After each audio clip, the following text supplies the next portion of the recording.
those are the things. Can you explain, I guess, that first piece of mechanics liens from a new construction piece? Mm-hmm. And then what is title insurance, lender's title insurance and owner's title insurance? Sure. So the big builder is, without a doubt, they're going to have the mechanics lien agent, usually without fail on that.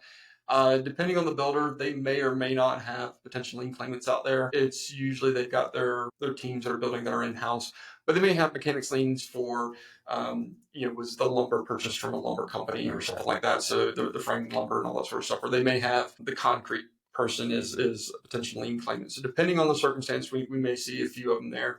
Customs, they will tend to sub some of the things out, and we see those, but it's the same process. Normally speaking, a good GC knows about mechanics lien laws. They've got one that's on site in terms of the notice, and those are getting properly filed. So that was a change in law that happened, I think, just about 10 years ago. Okay. Took a little bit of time for people to get used to, but everybody has kind of gotten accustomed to that process. So it is a process that we're seeing. Like I said, where we run into issues is where we have more kind of the fix and flip.